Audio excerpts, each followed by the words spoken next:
शर्मा की नई सहेली। प्रिया किचन में चाय बना रही होती है और सुमन ड्राइंग रूम में बैठकर मजे से टीवी देख रही होती है। तभी दरवाजे की घंटी बजती है।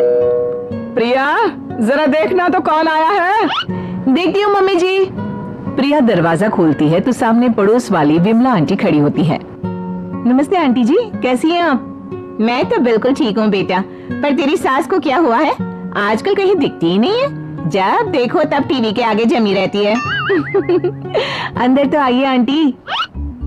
अरे ओ दीपक की अम्मा, कहाँ हो? अरे बिमला, आओ आओ, क्या बात है, बड़े दिन बाद याद आई तुम्हें मेरी। मैं तो हमेशा ही तुम्हें याद करती हूँ, पर तुम ही गायब रहती हो और आजकल तो बाहर भी नहीं आती जाती। तबीयत तो ठीक है ना तुम्हारी? अरे तबीयत को क्या होना है, इस उम्र में तो कुछ ना कुछ लगा ही रहता है। मेरी छोड़ो, तुम ये बताओ कि क्या चल रहा है गली मोहल्ले में? तुम गली मोहल्ले की छोड़ो, चल तो तुम्हारे पड़ोस में रहा है। तुम्हारी नई सहेली आई है। मेरी कौन सी नई सहेली? मैं तो यहाँ बस तुमसे बातचीत कर लेती हूँ या फिर बाजू वाली शर्मा की बहू से दो चार बातें कर लेती हूँ। इसीलिए तो कहा कि तेरी नई सहेली आई है। अब कोई पड़ोस में आया है तो बात तो होनी ही है। कम से कम इसी बहाने हमारा भी एक ग्रुप बन जाएगा। फिर सब मिलकर अपनी बहुओं की शिकायतें किया करेंगे। दोनों हंसने लगते हैं। तभी प्रिया चाय लेकर आती है और सामने टेबल पर रख देती है। दोनों चाय पीती हैं और बातें करते हैं। चलो मैं चलती हूँ, अब कल मिलते हैं। राम राम। अगले दिन प्रिया किचन में कुछ काम कर रही होती है और सुमन आराम से सोफे पर बैठकर मटर छिल रही होती है। तभी डोरबेल बजती है। प्रिया दरवाजा खोलती है तो सामने उनकी नई पड़ोसन खड़ी होती है। जी आप कौन? मैंने पहचाना नहीं। नमस्ते बेटा, मैं शारदा, आपके बगल वाले घर में अभी 2-4 दिन पहले ही शिफ्ट हुए हैं। ओह अच्छा अच्छा अच्छा, नमस्ते आंटी, अंदर आइए ना आप। देखिए तो मम्मी जी आज कौन आया है। इतना कहकर प्रिया किचन में चाय बनाने चली जाती है। नई पड़ोसन को घर पे देखकर सुमन थोड़ा हैरान हो जाती है। नमस्ते बहन जी, मैं शारदा, आपकी नई पड़ोसन। अच्छा अच्छा, आप हैं हमारी नई पड़ोसन। आइए आइए, और बताइए कैसी हैं आप? जी बिल्कुल ठीक हूँ। वो दरअसल घर पर छोटी सी पूजा रखवाई थी, बस उसी का प्रसाद देने चली आई। सोचा इसी बहाने नए पड़ोसियों से भी मुलाकात हो जाएगी। ये तो बहुत अच्छा सोचा आपने। सुमन प्रिया को आवाज लगाती है। अरे ओ बहू, जरा चाय पानी का तो आके पूछ लो। ये आजकल की बहुएं भी ना जब तक बोलो नहीं तब तक कुछ नहीं करेंगी। आई मम्मी जी। प्रिया चाय लेकर आती है। दोनों बैठकर चाय पीती हैं और खूब सारी बातें करती हैं। अच्छा बहन जी, अब मैं चलती हूँ, फिर मिलते हैं। अब तो आना जाना लगा ही रहेगा। शारदा के जाने के बाद प्रिया किचन से बाहर आती है। क्या बात है मम्मी जी, आप दोनों को देखकर तो लगा ही नहीं कि पहली बार मिल रही हो। आप दोनों तो बिल्कुल बिछड़ी हुई सहेलियों की तरह बातें कर रही थी। अरे जब दो औरतें मिल जाती है ना तो बातें अपने आप ही निकल आती है। अब तू अपने काम पर ध्यान दे, बातों पे नहीं। ऐसे ही कुछ दिन बीत जाते हैं। अब सुमन और शारदा अच्छी सहेलियां बन गई होती हैं। दोनों एक साथ मंदिर जाती, मार्केट जाती और कभी कभी तो विमला भी इनके साथ मिलकर खूब हंसी ठिठोली करती।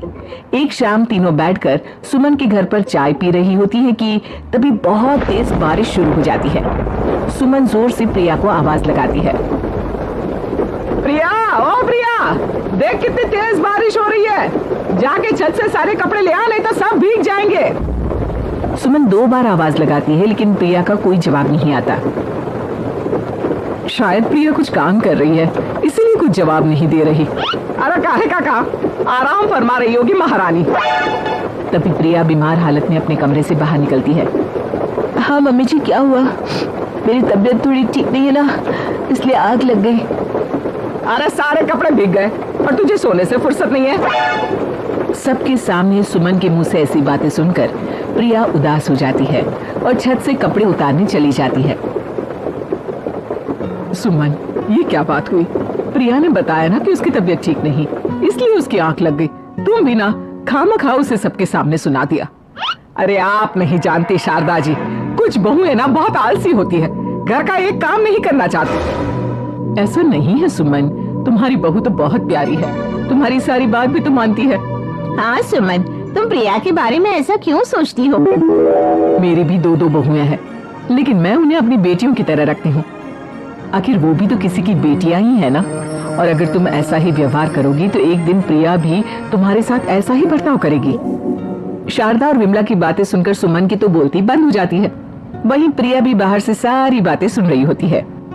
अरे मैं कोई उसकी दुश्मन थोड़ी ना हूँ, मैं भी उसकी माँ हूँ, लेकिन कभी कभी सास बनना पड़ता है, नहीं तो बहुएं हाथ से निकल जाती है।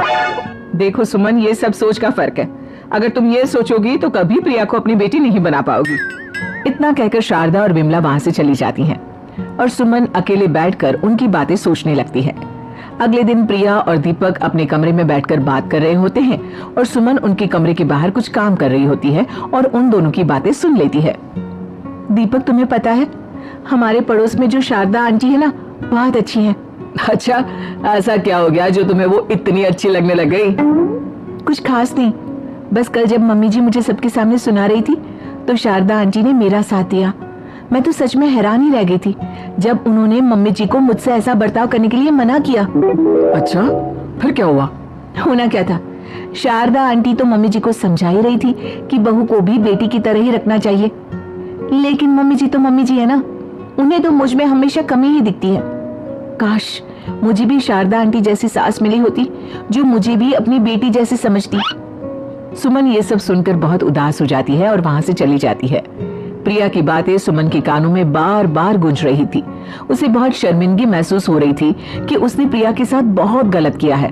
अगले दिन सुमन शारदा और विमला को बुलाती है। क्या बात है सुमन, आज तूने ऐसे अचानक क्यों बुलाया? सब ठीक तो है ना? हाँ हाँ, सब ठीक है, तुम दोनों बैठो तो सही। तब तक दीपक और उसके पापा भी आ जाते हैं। प्रिया, तुम भी आ जाओ। क्या हुआ मम्मी जी, आपने बुलाया? हाँ प्रिया बेटा, मैं आज सबके सामने तुमसे माफी मांगना चाहती हूँ। मैंने आज तक तुम्हारे साथ बहुत बुरा व्यवहार किया है, लेकिन तुमने कभी भी मेरे साथ बुरा बर्ताव नहीं किया। मुझे अपनी गलती का एहसास हो गया है, हो सके तो मुझे माफ कर देना। प्रिया अपनी सास की बातें सुनकर हैरान हो जाती है। उसकी आंखों में आंसू आ जाते हैं। प्लीज मम्मी जी, आप मुझसे माफी मत मांगिए, मैं भी आपकी बेटी ही हूँ। वैसे एक थैंक यू तो मेरी नई सहेली को भी बनता है, जिसकी वजह से मुझे मेरी गलती का एहसास हुआ। शारदा बहन, आपका बहुत बहुत शुक्रिया जो आपने मेरी आंखें खोल दी। अरे क्या सुमन, तुम भी ना? तो फिर इसी बात पर चाय और पकौड़े हो जाए। हाँ हाँ, क्यों नहीं।